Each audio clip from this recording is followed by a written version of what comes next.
yeah, I love the music. Jim, the music's great, my kind of music. Welcome to and welcome back to the Morning Scramble. It's been called many things, as we know. We've called it the Scandal, the Rant, and all of those names.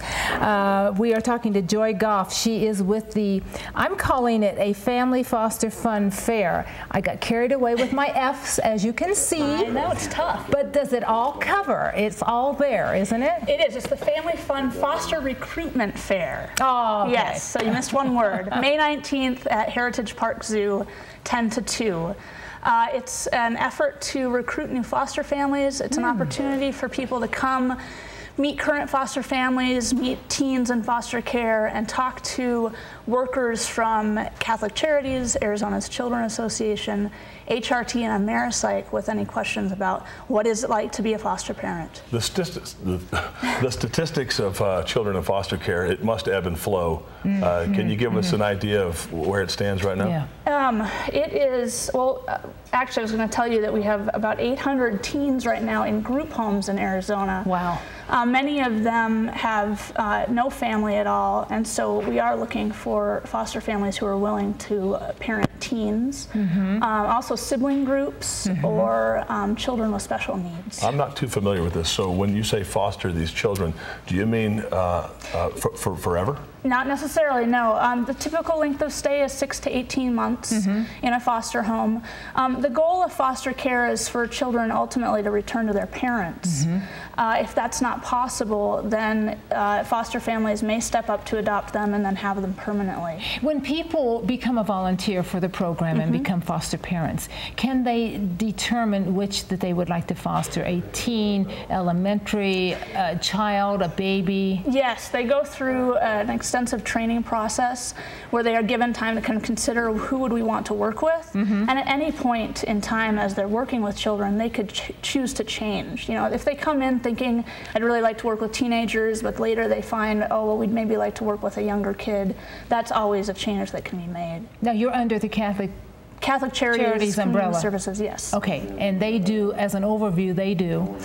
We are interested in helping our community's most vulnerable with solutions that improve lives. So we offer help for people trying to leave poverty. We have pregnancy counseling, youth programs, adoption services, a whole gamut of things that we do. Can you paint a picture? How do these kids do in this foster system? Well, Are some more resilient than others? Yes, well, you know, I think all children are resilient, but they're coming in from a traumatic event, some, you know, abuse or neglect situation, a crisis in their family.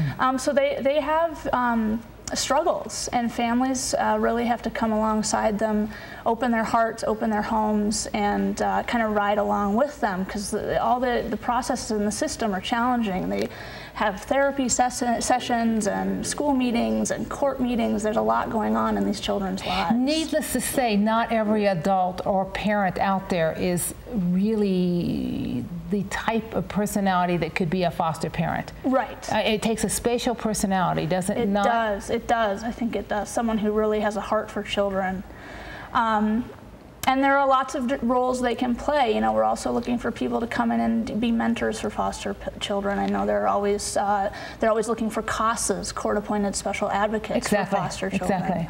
Exactly. Is there support for the foster parent? Yes, now, there must be support out there for them. Lots of support for the foster parent. We do lots of training. Our licensing agencies, the 4 that I mentioned, offer support and training, and just, you know, we're there for them 24/7. When they have problems, give us a call and we'll help them kind of sort it out. This foster care fair, May 19th at Heritage Park Zoo here in the Prescott area. Are these kids from Prescott? Are they from Yavapai County? Are they from Arizona? They're typically, they're from Yavapai County, the kids that people would be meeting that day. Yeah, so Yavapai County kids are who we're serving. So as we look at the state, every county has their own foster care program. Yes. For that county. Right. The Department of Economic Security across the state contracts with agencies to provide foster care. Okay. And so the Department of Economic Security is hosting this event on May 19th so that we can get more foster parents in Yavapai County. How would a family go about doing this? Is there an application? Is there a phone number? What is the process? They should come to the fair, and we can answer all those questions, but they would want to contact one of those 4 agencies that I mentioned: Catholic Charities, Ameripsych, Arizona's Children, and HRT, and we would do an interview process, talk with them about what they want to do, and then huge screening process, I would imagine. Yep. Yes. Your information says sibling groups are a great need. Why are we seeing that? Explain that. Well, if a family is in crisis and children have to be removed from the home, obviously, you know, often there may be 2 or 3 siblings that are and so you don't want to separate. We don't want to separate them. Make any further separation. Exactly, because that causes further trauma. So we're looking for homes that might be willing to and have space to take 2 or 3 children at a moment's notice. Does this come down to numbers? Do you have a certain amount of numbers of kids in the program? You know, you said that earlier, but I mean, if you come to the fair on May 19th, would it be like there's 16 kids to choose from, or is it an ongoing type thing? If you come to the fair on May 19th, we're not going to be choosing children. We're just going to be talking about the process of becoming a foster parent. And then somebody decides if they want to go move if they want to come, into the process. Exactly. Become trained. I mean, you know, it's a 6-month process before they'd actually be taking any children. So there is a 6-month screening process? There's a whole process, because they have to go through a training course, which is 30 hours. So it's a matter of, you know, when does the next training course start that I can jump into and then start to consider becoming a foster parent. Are you licensed and qualified and authorized to do background checks? Yes. Oh, excellent. And they have to get fingerprint clearance cards. There's a whole host of things that they do. Foster Care Fair, May 19th, is that right? Heritage Park Zoo, 10 to 2. Come see us. Ms. Goff, thank you for joining us. Thank you.